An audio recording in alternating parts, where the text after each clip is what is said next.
Je suis ravie de vous retrouver aujourd'hui pour cette nouvelle vidéo et aujourd'hui on va parler maquillage. Ça va être une petite revue, il s'agit du Lip to Chic de la Vera.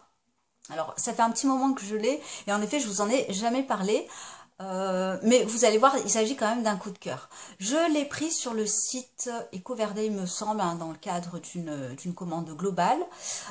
Pour information, le site EcoVerde, vous allez trouver hein, effectivement pas mal de produits naturels. Il faut quand même bien regarder les compositions, puisque certains produits... voilà, en fonction de votre exigence, ne sont pas totalement naturels. Et vous avez également les frais de port offerts à partir de 42,95 € je crois. Mais ils ont un petit peu augmenté, avant c'était un petit peu moins de 40 €. Donc frais de port offerts. Donc pour revenir au Lip to Chic de la Vera, il s'agit effectivement d'une belle découverte pour moi. Je l'ai connue à la base sur une vidéo d'Audrey Reda qui a quand même très longtemps, qui présentait, alors je ne sais pas si elle a la même couleur que moi, je ne sais plus. Moi j'ai la teinte Cool Berry, qui est typiquement un rouge. Je vais l'ouvrir pour vous le montrer. Qui est, voilà, cette couleur que vous voyez, un rouge qui tire peut-être un peu sur le bordeaux quand même, qui n'est pas totalement rouge. Et donc sur mes lèvres, je le porte actuellement un petit peu pour vous montrer ce que ça donne sur une carnation un petit peu légèrement mate. Et je le porte également sur les joues. Hein. Vous voyez, ça se voit pas beaucoup, puisque voilà, j'en mets pas trop. Alors, il est très pigmenté. Il faut avoir une main très légère, alors notamment sur les joues. Parce que sinon on a trop tendance à en mettre, d'autant plus que c'est un rouge, donc je suis pas hyper fan des rouges, enfin des fards à joues de couleur rouge. Au niveau de la texture, c'est une texture très crémeuse, qui se travaille en tout cas très bien, notamment sur les joues, avec un fini, je dirais légèrement poudré et mat. Alors, vous voyez, j'ai appuyé à peine et ça donne cette couleur. Il est quand même plutôt bien pigmenté. Alors sur les lèvres, il va avoir tendance à être légèrement brillant, très léger. Donc voilà, j'aime beaucoup cette couleur. C'est, il me semble, la couleur la plus foncée hein, que j'ai prise. Et là, j'ai dû appliquer quand même 3 couches avec un petit pinceau à lèvres sur les lèvres. Hein. J'ai appliqué donc 3 couches.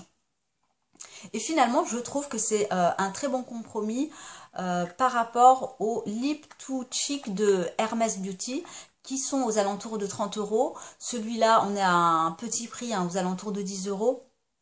Je dirais entre 5 et 10 € en fonction des sites où vous pouvez l'acheter. Vous pouvez peut-être le trouver dans les magasins bio. Moi, je suis pas encore tombée dessus et je les trouve quand même beaucoup plus pratique et plus pigmenté et qui dure quand même plus longtemps que les rouges à lèvres classiques de la Vera. Alors, c'est vrai que sur les lèvres, faut pas s'attendre à une durabilité, on va dire, du rouge à lèvres toute la journée. Ça a une tenue quand même très moyenne.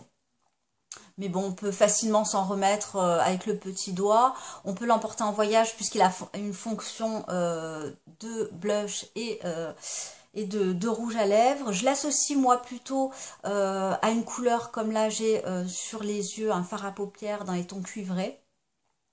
Puisqu'on est, ça permet en fait d'avoir un maquillage qui va être dans les tons chauds. Et voilà, je mets pas trop la dose hein, au niveau des yeux, puisque quand même le rouge à lèvres est assez foncé. Donc je suis très contente de mon achat et je dirais que j'ai même pas envie de me tourner vers les Lip to Chic de Hermès qui sont plus chers et sincèrement je pense pas qu'ils soient peut-être plus efficaces. Je ne sais pas, j'ai pas testé mais en tout cas celui-là me convient totalement en termes de rapport qualité-prix. Vous avez bien évidemment d'autres coloris. Des couleurs plus claires, notamment un rose très pâle. Il y a également, je vous en parle aussi si vraiment vous voulez creuser la chose, il y a un article que Friendly Beauty, je crois, enfin Julie, je vous mettrai son article en barre d'infos. Donc elle a fait un article assez détaillé avec toutes les couleurs. Donc ça permet également de choisir, hein, puisque c'est pas toujours évident de choisir à travers un écran les couleurs qui nous conviendraient. Voilà, donc c'était tout. N'hésitez pas à me dire si vous avez déjà effectivement ce produit, ce que vous en pensez. Et je pense qu'il va m'accompagner du coup une bonne partie de l'été en vacances. Voilà, je vous remercie de m'avoir regardé. Je vous fais des très très gros bisous et je vous souhaite une très belle semaine. Bye!